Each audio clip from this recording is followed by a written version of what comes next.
How's it going? Block, but then the field goal. So how great was that for the unit to come through in such a big way?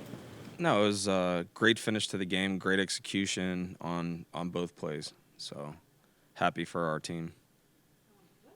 Denzel add on those, like, on that block? It looked like he maybe got some fingers on it, but the way he just kind of, I know he's done that before against the 49ers a couple of years ago, Yeah. the way he can just come around the edge of those kind of plays. I would just say Denzel isn't. I would say he's an extremely. I would say what's the word I want to put on it? I would say he's a unique mover. You know, his ability to bend. Obviously, he's got really good burst and acceleration. So he's really good in that spot. I couldn't tell. After watching the tape, it does look like he got a finger on it, maybe. But Shelby did a good job getting his hand up. Even on defense, his hands always seem to find the balls. What is it about him?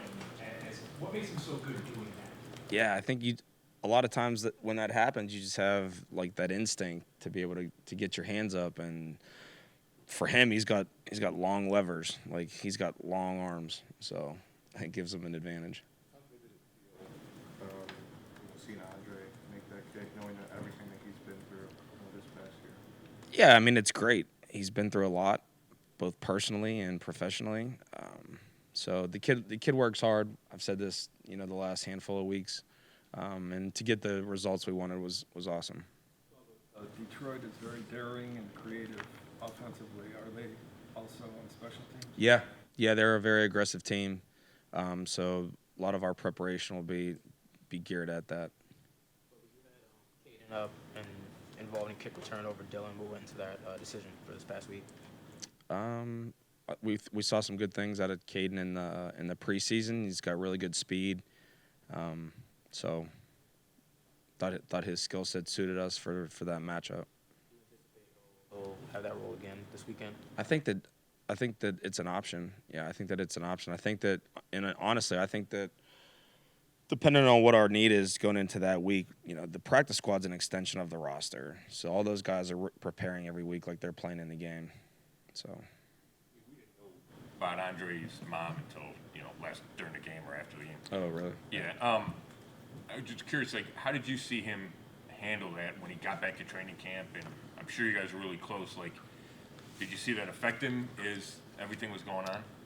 No, but I think that it's a big thing. If that happens, and you end up having a loss like that in your family, just having to deal with that alone, and then having to go out and perform, at a high level on the biggest stage in the world. It's a credit to the kid. He's got really good support from his family. I met his girlfriend and his dad in Philly. So just try to support him throughout the whole time. Unnoticed the way that game ended, but you did have a fake punt there called during the game, didn't you? No. Snap out of the punt formation? In our game? No. I don't think so either, but I want to make sure. No. Of the physicality, I'm sure that they're going to bring it on special teams just as much as they do in their other phases of the ball. So how do you guys have to be ready for that? Yeah, they're coached well. I mean, Dave Phipp is a real good friend of mine. He's a really good football coach. Coaches really good fundamentals and technique, and they have a lot of really good players.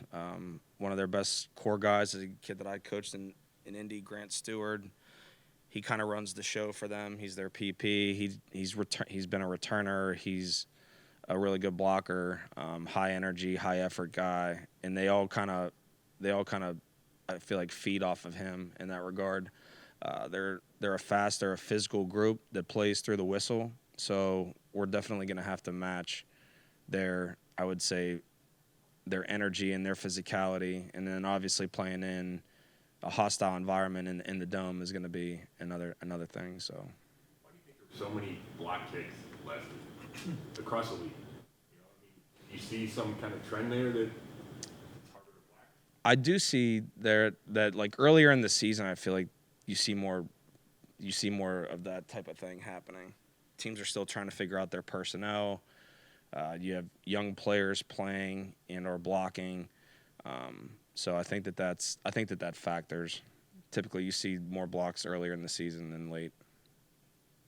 With you guys, the first 2 weeks, just the different issues that arose, the block punt, the missed kicks, the returns, like to have a game where those guys rebounded the way they did and made some game-changing plays for you, like how key is that in the big picture of a season, I guess? Yeah, I think it's just good to get back on track a little bit. We're still not even remotely close to where we need to be. We're just trying to get better each week. We need to see more improvement from week to week. We're going against a really good team this week, so our focus is, all in on Detroit and trying to win this game. It kind of goes to what you went through after week one. Obviously, you guys showed that confidence in him, but how much do you rely on like Rex and Corey and that entire battery to kind of help guide him through getting to where he did on Sunday? I think that it's important that you're getting support from, obviously your coaches and the guys that are directly involved with that position. So those guys do a good job. They do a good job. I give those guys a good bit of, I would say, freedom relative to being able to prepare for their job. I have a lot of trust in those guys in that room. So they do a great job in the weight room. They do a great job in the classroom, and then obviously on the field they're all hard workers. So. Friday he has the calf injury, has to go get an MRI. Not sure at that moment if he's going to be available to you. Ultimately, he is. But then and then he comes through for you. But just from your perspective, what was that 24 to 36 hours like? It's exactly like what you could imagine. Just the uncertainty on the availability of the player at the time for really any position that impacts like your unit. You're always ready to have a contingency plan and being able to plan and prep for if that were to, in the event that something like that were to happen. So I'm always thinking like even like during a game, like how are you going to handle certain situations? If you lost this guy, like you have to have a plan. So we had a plan in place, and thankfully we didn't have to execute it. Did you actually make contact with another kicker? We might have.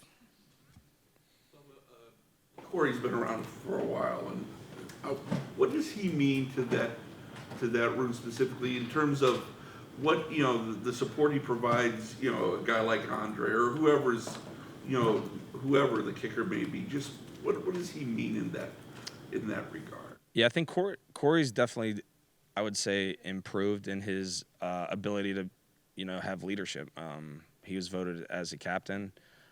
I think that his personality fits like that role well, because I think that he's kind of like, to a degree, he's almost like unfazed at times. He's not like uptight. He's not a nervous guy. He's pretty open and outgoing, I would say. So I think that factors for it. About can we run a play, snap at a time to get the field goal? Kevin said 12 is a little short, 15 seconds. A lot of teams do. Like, how often do you guys talk about that, either right at the moment or during the week? Most times we're talking through those situations before the game. I mean, if it was like a thing based off of like distance or hash or something like that, it may be in game. But typically you don't see a lot of like. Are you saying like for like a last second field goal? Yeah, I mean, Kansas City executed one where the clock started at 17 seconds. That's pushing it.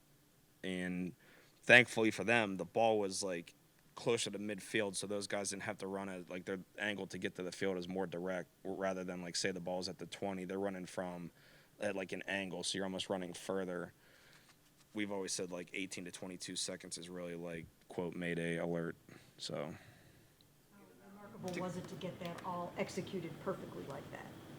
Oh, it was great. It was like, I mean, Coach shows all of those situations every week, things that happen from throughout the league. If a team handled a situation improperly, how it should have been handled. And then, when you're watching it in your seat, and everyone knows this is, it's easy to execute like that whenever you can just see it on TV. It's not that easy whenever you can actually do it in person and like do it in like real time. So for our offense to give us an opportunity to get into field goal range was great. Dave had Joe throws a great ball to Dave. Dave does a great job of not just getting down, but where does he give the ball? Like, he doesn't throw the ball to the ref. He hands the ball to our center, who can place the ball. The official taps the ball. Now we can get our clock. So I mean, there's a lot of stuff that goes into it that goes unnoticed. It looked like where like David actually was like tackled and where he gave the ball to Ethan to kind of place. It looked like it was actually like farther back. Did you see that in real time or know that after the fact? I did not. No, I didn't see that in real time. 3-yard field goal, but I don't Did think they respot it? I don't think they did. I don't think so. Yeah, but it wouldn't have mattered anyway because Yeah. they had more than enough leg. But What's it like to? I mean, you mentioned you took us through the emotions of the lead up to Andre, the lead up to that play, where you're pushing the clock. What are your emotions like in that moment? I don't know, but I feel like once we converted and we clocked it, like, I had no doubt that he was not going to make the kick. Like, I had no doubt that he's going to make it.